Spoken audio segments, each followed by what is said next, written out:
Hello दोस्तों, कैसे हो आप सभी? आई होप सब लोग बहुत खुश होंगे एंड सबकी प्रिपरेशन भी बहुत अच्छी चल रही होगी, राइट? हमने कई सारे टॉपिक्स डिस्कस कर लिए थे। एमसीक्यू सीरीज के साथ साथ हम कुछ करंट अफेयर्स को भी डिस्कस कर रहे थे, कुछ बेसिक करंट इवेंट्स जो कि हमें न्यूज़ में बहुत ज़्यादा देखने को मिल रहे हैं रिसेंट दिनों में, क्योंकि ये सारे इवेंट्स बहुत इंपॉर्टेंट रोल प्ले करते हैं हमारे प्रीलिम्स पर्सपेक्टिव से भी और हमारे मेंस पर्सपेक्टिव से भी। तो ऐसे ही आज थोड़ा सा सुनते हैं PMMVY। जिसको भी इस योजना की फुल फॉर्म पता है या फिर इस स्कीम की फुल फॉर्म पता है, वो जल्दी से कमेंट सेक्शन में कमेंट करके बता दो कि भाई ये एग्जैक्टली स्कीम है क्या। ठीक है, और न्यूज में क्यों देखने को मिली इसका कॉन्टेक्स्ट मैं आपको बता देता हूँ। देखो हुआ क्या, रिसेंटली अपोजिशन ने एक स्ट्रॉन्ग क्लेम करा कि लो बजट एलोकेशन की वजह से हो क्या रहा है, ये पर्टिकुलर स्कीम प्रॉपरली इंप्लीमेंट नहीं करी जा रही। ठीक है, कुछ बेसिक मैटरनिटी बेनिफिट्स हैं जो कि मेंशन्ड है अंदर एनएफएसए। अब एनएफएस क्या है वो हमें नहीं जानना, बट लेकिन याद रखना नेशनल फूड सिक्योरिटी एक्ट होता है एनएफएसए। एंड ऑलरेडी हमने एनएफएसए के बारे में पिछले कुछ इवेंट्स में पढ़ा था। तो जिन लोगों को इसके बारे में बेसिक ओवरव्यू नहीं है, वो उस वीडियो को जरूर रेफर करें जहाँ पे हमने एनएफएसए के बारे में डिटेल में स्टडी करी थी। But for the time being opposition का यही क्लेम है कि जो मैटरनिटी बेनिफिट्स हैं जो कि एनएफएसए के अंडर मैंडेटेड हैं, वो प्रॉपरली फॉलो नहीं हो रहे हैं, प्रॉपरली इंप्लीमेंट नहीं हो रहे हैं। Reason being the budget allocation, ये ऑपोजिशन का कहना है। इसीलिए ये जो स्कीम है ये हमारे लिए थोड़ी सी इंपॉर्टेंट हो जाती है, इतनी भी नहीं लेकिन हाँ थोड़ी सी इंपॉर्टेंट हो जाती है। Might be there are around 60% chances कि हमें कुछ इस तरीके का क्वेश्चन देखने को मिल जाए प्रीलिम्स में। मेंस में काफी कम चांसेस है कि इस स्कीम से कोई क्वेश्चन बनेगा। हाँ, लेकिन प्रीलिम्स में ज़रूर कोई ना कोई एमसीक्यू में कोई पॉइंट मिल सकता है या फिर मैच द फॉलोइंग में आ जाए, तो वहाँ पे कहीं न कहीं ये पेयरिंग में यूज़ किया जा सकता है। थोड़ा-सा जानते हैं प्रधानमंत्री मातृ वंदना योजना के बारे में, एग्ज़ैक्टली है क्या? एंड ज़्यादा लंबा सेशन नहीं होगा, अराउंड 10 मिनट से भी 10 या 12-15 मिनट में इसके बारे में सब कुछ जान लेंगे। तो पीएमएमवीवाई, अच्छा सारी स्कीम्स, गवर्नमेंट की जितनी भी स्कीम्स हैं सारी आपके लिए इम्पोर्टेंट है, चाहे वो कोई भी स्कीम हो। इम्पोर्टेंट मतलब ये है कि पेयरिंग में कहीं पे भी उसके ऊपर क्वेश्चन बन सकता है। ठीक है, तो वहां पे आपके लिए इम्पोर्टेंट बन जाएगी। किसी भी जैसे एसएससी जैसे एग्जाम्स में डायरेक्टली स्टेटमेंट पूछ लेता है, कब इम्प्लीमेंट हुई, कब लॉन्च हुई, न्यूज में क्यों थी, क्या मैंडेट है, क्या फॉलो करता है। तो इस तरीके से सारी स्कीम्स जो है बहुत ज्यादा इंपॉर्टेंट हो जाती हैं। ट्राई करेंगे कि आप लोगों के लिए एक कंबाइंड सेशन लेके आए सारी स्कीम्स पे, जिसको 20 to 30 मिनट्स में सारी स्कीम्स का एक बार ओवरव्यू ले लें, राइट? तो वो एक डिफरेंट चीज है, but for the time being हम पढ़ते हैं प्रधानमंत्री मातृ वंदना योजना के बारे में। ठीक है, सबसे पहली चीज, सबसे पहला क्वेश्चन क्या बनता है, क्या ये स्टेट स्पॉन्सर्ड है या ये सेंट्रली स्पॉन्सर्ड है? तो कैसी स्कीम है? तो it is a centrally sponsored scheme. याद रखोगे, कैसी स्कीम है? Centrally sponsored scheme. ठीक है, और कैसी में डायरेक्ट बेनिफिट ट्रांसफर जैसी स्कीम है या फिर कुछ इनडायरेक्ट वे में ट्रांसफर हो रहा है, कैसी स्कीम है? तो it is a centrally sponsored scheme which just directly benefits the beneficiary, right?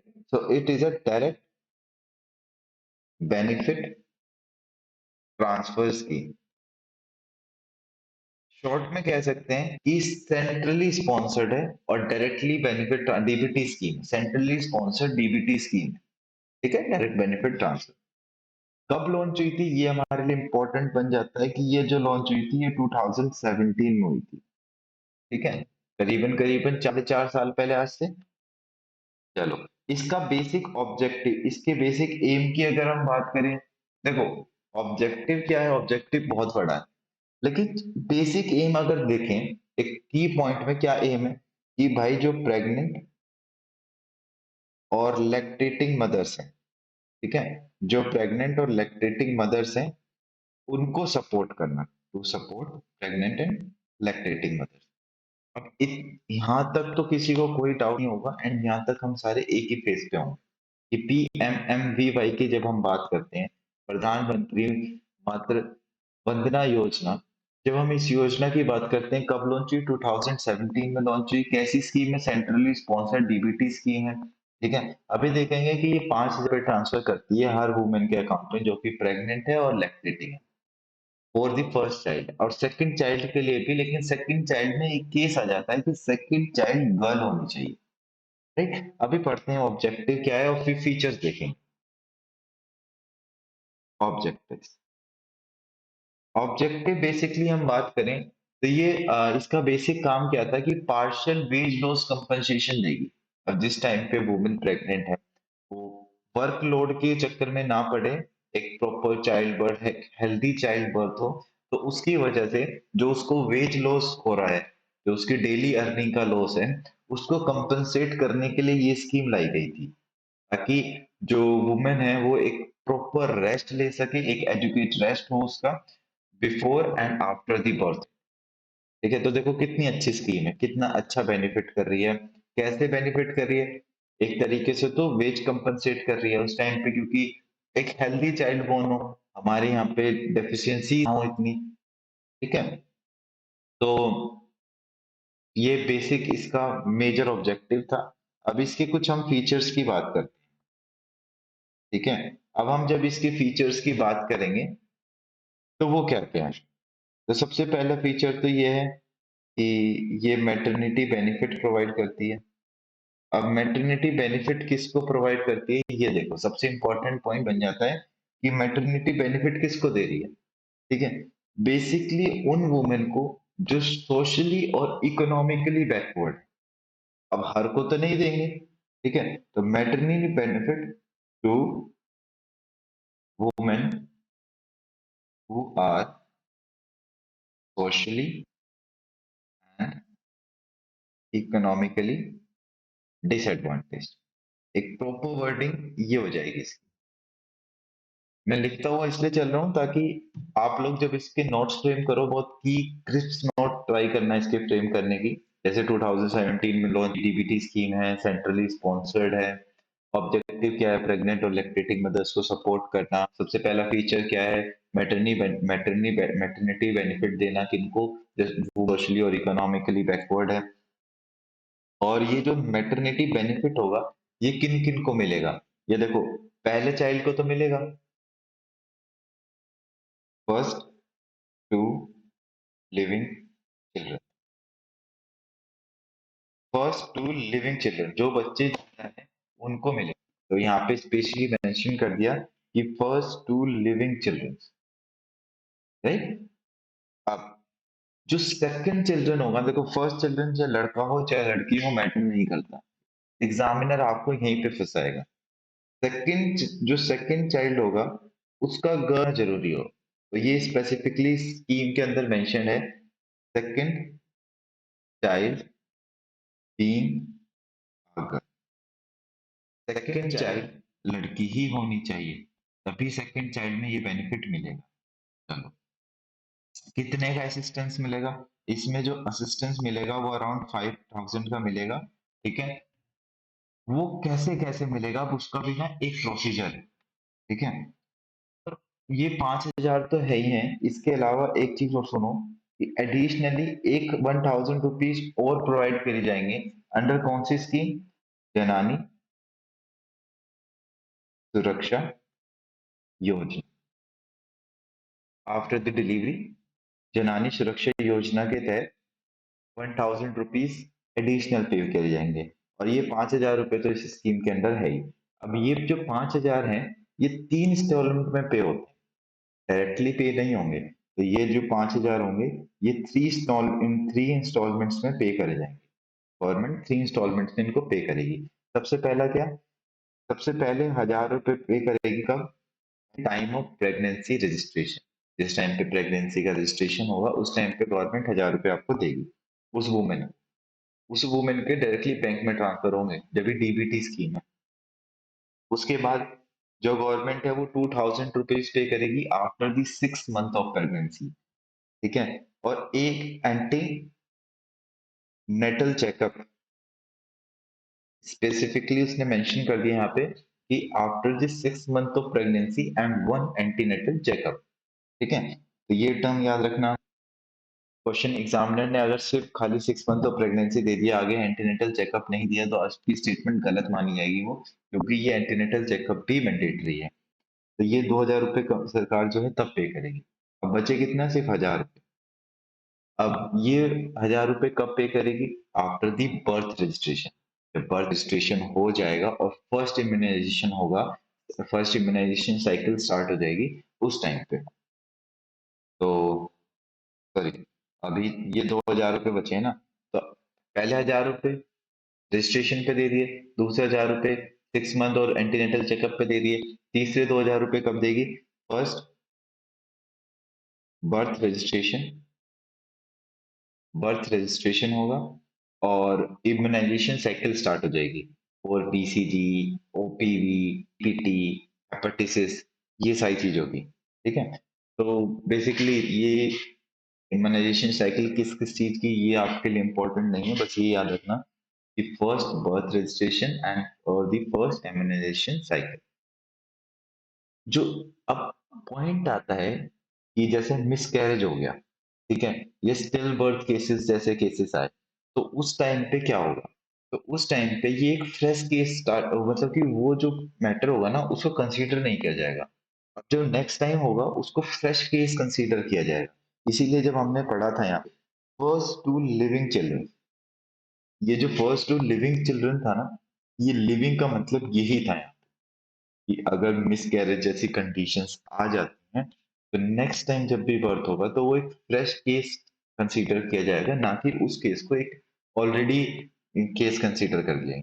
अब देखो, मान लो मैरिज टाइम पे नहीं हुआ, मिसकैरेज बहुत देर बाद हुआ, मतलब काफी टाइम बाद हुआ। अब उस टाइम तक आपने प्रेगनेंसी रजिस्ट्रेशन करा लिया था, तो वो फंड तो आपके पास आ गया। अब लोगों के दिमाग में डाउट आ रहा होगा कि जब हम सेकंड टाइम आफ्टर मिसकैरेज, जब हमारी सेकंड प्रेगनेंसी होगी, तो उस टाइम पे जब रजिस्ट्रेशन कराएंगे तो क्या वो फंड आएगा? बिल्कुल आएगा, क्योंकि वो अब एक फ्रेश केस कंसीडर करा जा रहा है। ठीक है। अब हमारे लिए इम्पोर्टेंट क्या आ जाता है कि हर स्कीम का सिग्निफिकेंस जानना। ठीक है।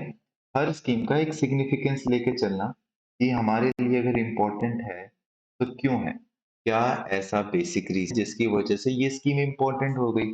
सबसे पहले तो मैटरनल हेल्थ को इम्प्रूव करने के लिए बहुत इम्पोर्टेंट है ये। अब मैटरनल हेल्थ कैसे इम्प्रूव होगी? अब भाई जब आप एक प्रॉपर रेस्ट लोगे तो ऑटोमेटिकली आपकी मैटरनल हेल्थ स्टेबलाइज तो होगी ना।